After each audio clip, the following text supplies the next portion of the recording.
Hello student, welcome to video institute. Previous class में हमने बात की थी होम टैब और कुछ बेसिक फॉर्मूला के बारे में। आज क्लास में हम बात करेंगे इंसर्ट टैब के बारे में। सो स्टूडेंट देखते हैं स्क्रीन पर। सबसे पहले हम बात करेंगे पाइवट टेबल के बारे में। पाइवट टेबल का यूज़ हम किस लिए करते हैं? जब आपको अपने डेटा को समराइज करना हो तब हम पाइवट टेबल का यूज़ करते हैं। अपने हिसाब से आप अपने डेटा को मेंटेन कर सकते हो, जैसे आपको सेलिंग, परचेसिंग या आपको किसी स्टेट में फाइंड करना हो कि आपकी जो सेल हुई है वो किस स्टेट में हुई है या किस अमाउंट में हुई है। इन सब चीज़ों के लिए हम पाइवट टेबल का यूज़ करते हैं। सो स्टूडेंट, हमने यहाँ पे पाइवट टेबल के लिए एक डेटा तैयार किया है जिसके अंदर हमने मंथ, कैटेगरी 1, कैटेगरी 2 और सेलिंग प्राइस में डिवाइड कर रखा है। आप देख सकते हो हमने यहाँ पे नोट्स भी तैयार किए थे जो आपको प्रीवियस क्लास में भी दिखाई दिए थे। पेज नंबर 17 पे आ जाए, जिसके अंदर आपको पाइवट टेबल के नोट्स मिल जाएंगे। आपने यहाँ पे अच्छे से पाइवट टेबल डिफाइन भी कर रखा है। आप देख सकते हो पाइवट टेबल में आपको डेटा को समराइज करने का यूज़ किया जाता है। फिर देन इसके स्टेप लिख रखे हैं कि पाइवट टेबल को यूज़ करने के क्या स्टेप होते हैं। होम सेक्शन, फिर अपने डेटा को सेलेक्ट करोगे, देन इंसर्ट पे, फिर पाइवट टेबल, देन एंटर। फिर यहाँ एग्जाम्पल ले रखा है इलेक्ट्रॉनिक की शॉप का, जिसमें month, category 1, category 2, then selling price में डिवाइड कर रखा है। अब हम आते हैं एक्सेल शीट पे आ जाते हैं अपनी, जिसके अंदर हम मंथ ले लेते हैं। सबसे पहले अगर आपको पाइवट टेबल का यूज़ करना, आप टाइम में किसी भी सेल पे अपने कर्सर को क्लिक करोगे, देन फिर हम जाएंगे पाइवट टेबल पे। पाइवट टेबल पे जाती है आपको ये ऑप्शन आ जाएगा, आपका डायलॉग बॉक्स है, जिसके अंदर पूछेगा आपको कि सेलेक्ट अ टेबल और रेंज, कि आपको अपनी कितनी टेबल और रेंज को सेलेक्ट करना है। वो हमने कर लिया ऑलरेडी। फिर नेक्स्ट आता है आपको कि चूज करने के लिए कि आपको वर्कशीट किस पे चाहिए पाइवट टेबल, न्यू वर्कशीट पे या एग्जिस्टिंग पे। तो हम न्यू पे क्लिक कर देते हैं, देन ओके करते हैं। आप देख रहे हो कि यहाँ पे एक पाइवट टेबल का आइकन बन गया है, जिसके अंदर आपको ये दिखाई दे रहा होगा कि पाइवट टेबल फील्ड, जिसके अंदर आपको month, category 1, category 2, then selling price.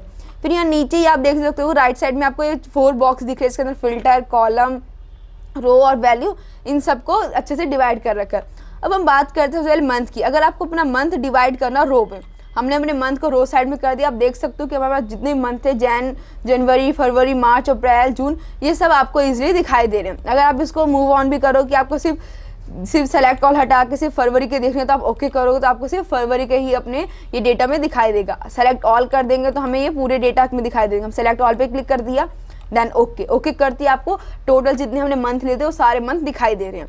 फिर हम बात करते हैं कैटेगरी 1 की। कैटेगरी 1 को हमने रख दिया कॉलम वाइज में। अब आप देख सकते हो कि एक एक कॉलम में आपकी कैटेगरी डिवाइड हो रखी है, जैसे cooler, mobile, refrigerator, TV, washing machine, then उसके बाद ग्रैंड टोटल, जितनी टोटल अमाउंट होगी वो। अगर हमें कैटेगरी 2 भी करना हो सेम, तो हमने कैटेगरी 2 भी कॉलम में कर दी। आप देख सकते हो कैटेगरी 2 भी आपकी कॉलम में आ गई। जैसे एसी के नीचे आपको दिखाई दे रहा है कूलर भी, देन फिर मोबाइल, एक एक करके हमें क्या करें, सारी कैटेगरी अपनी अच्छे से डिफाइन कर रखी है। सेम अगर आपको कॉलम को, जैसे कैटेगरी 1 को हमें किस में डिवाइड करना हो, हमें रो में डिवाइड करना था, और देन हम इसको हटा देते हैं, कैटेगरी 2 को हमने रिमूव कर दिया। तो आप देख सकते हो कि जनवरी में जो आपकी सेलिंग थी मोबाइल की, फिर कूलर की, रेफ्रिजरेटर, ये सारी आपके एक एक करके दिखाई दे रही है। देन में अमाउंट भी चेक करना हो तो हमने सेलिंग प्राइस क्लिक किया, वैल्यू, कि हम ये देख सकते हैं कि अगर आपको देखना पर्टिकुलर किसी भी एक आइटम को देखना हो कि जो आपका मोबाइल है उसकी कितनी सेलिंग हुई थी, 1 लाख की, फिर फरवरी में कितनी हुई थी cooler, refrigerator, TV, washing machine की सेलिंग, टोटल आपकी ग्रैंड टोटल भी दिखा रहा है आपको 95 लाख। फिर सेम ऐसी मार्च में देखना हो या आपको अप्रैल में देखना हो, इन सब में आप एक एक करके देख सकते हो। फिर टोटल सेलिंग जो हुई है ग्रैंड टोटल 40,50,000। अब हम बात करते हैं अगर आपको कोई भी एक नंबर ऐड करना हो, जैसे कि हम शीट 1 पे आते हैं। शीट 1 पे आके आपको जनवरी में मोबाइल लिखा है जो कैटेगरी, उसको चेंज करके आपको लिखना है एसी। हमने यहाँ पे कर दिया, सेलेक्ट कर दिया एसी हमने लिख दिया, एयर कंडीशनर जिसकी फुल फॉर्म होती है, हमने यहाँ पे लिख दिया। लिखने के बाद हम वापस अपने पाइवट टेबल पे आते हैं। क्या आप देख सकते हो जनवरी में तो यहाँ मोबाइल ही, अभी हमारा तो जो पाइवट टेबल है वो तो चेंज ही नहीं हुआ। अगर हमें रिफ्रेश करना हो तो आप कैसे करोगे?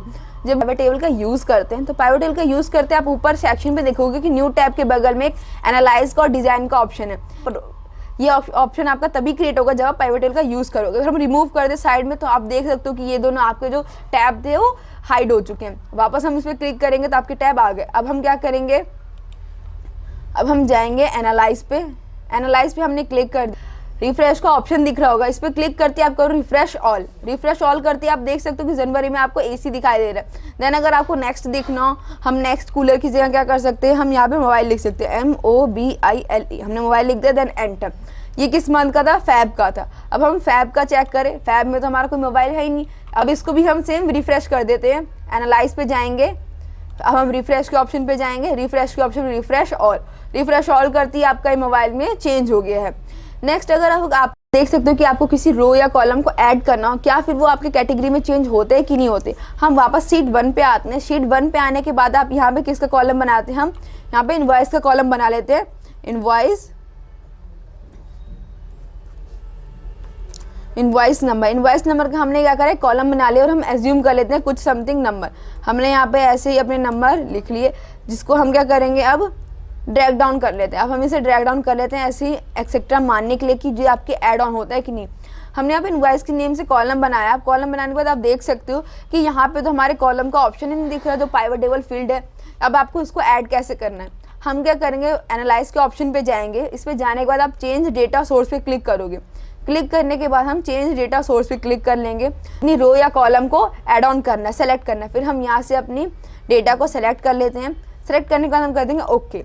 ओके करते आप देख सकते हो कि हमारी 5th कैटेगरी किसकी आ रही है, इनवॉइस नंबर की। इस पर भी आप क्लिक करके जिस पे भी आपको सर्च करना हो, जैसे हमें कॉलम वाइज करना हो तो हम कॉलम वाइज भी कर सकते हैं। अगर हमें फिल्टर में लेना हो तो हम फिल्टर में, आप देख सकते हो कि यहाँ पे इनवॉइस नंबर का आइकन आ चुका है। ऐसे हम अपनी रो को या पाइवट टेबल, इसका मतलब क्या होता है, इस पर हम क्लिक करते हैं। इसमें जैसे जितने भी आपने पहले से पाइवट टेबल का यूज़ किया होगा वो सारे पाइवट टेबल आपको शो करेंगे कि आपको वही पाइवट टेबल का यूज़ फिर से करना हो। हम एक पे क्लिक कर देते हैं, हम सेकेंड वाले पे हमने इस पर क्लिक किया। देन क्लिक करने के बाद क्या कर देंगे हम ओके। ओके करते हैं आप देख सकते हो कि जो आपका पाइवट टेबल है यहाँ पर शो करने लग रहा है। सेम ऐसे मल्टीपल है जिनका आप यूज़ कर सकते हो। तो हमने देखा कि पाइवट टेबल और रिकमेंडेड पाइवट टेबल का यूज़ किस लिए करते हैं। अब हम बात करते हैं टेबल की। टेबल का यूज़ हम किस लिए करते हैं, टेबल पे क्लिक करते क्या होगा, आपकी रो सेम सेलेक्ट हो जाएगी। अब इसको हम ओके कर देंगे। ओके करते जैसे हमने टेबल या टेबल सेलेक्ट करने के बाद आपका डिज़ाइन का एक न्यू ऑप्शन आ रहा है। डिज़ाइन के ऑप्शन में आप देख सकते हो यहाँ पे आपके month, category 1, category 2, selling price, invoice, इन सब में एक आइकन सा दिख रहा होगा फिल्टर का। आप इन सब में फ़िल्टर यूज़ कर सकते हो। जैसे कि आपको देखना हो कि हमारी जैन में कितनी मंथ हुई, हमने सबको हटा दिया। अब हमें देखना हो फैब में कितनी सेलिंग हुई है, हमने फरवरी में क्लिक किया। देन ओके, फरवरी में सिर्फ क्या थे, अब कैटेगरी 1 एंड कैटेगरी 2 में जो जो चीज़ें सेलिंग हुई थी उन सबको शो कर रहा है। आप टेबल का यूज़ इन सब चीज़ों के लिए भी कर सकते हो। अगर हमें इसमें कलर चेंज करना हो टेबल में, आप इसमें मल्टीपल ऑप्शन होते हैं कि आप टेबल का कलर चेंज कर सकते हो, रो का कर सकते हो। सेम अगर आपको किसी कॉलम को ऐड ऑन करना हो या डुप्लीकेट नंबर हटाने हो तो इन सब चीज़ों को हम टेबल की हेल्प से ईजिली कर सकते हैं। सो स्टूडेंट, आज की क्लास में बात करी टेबल सेक्शन के बारे में। अब मिलते हैं नेक्स्ट क्लास में।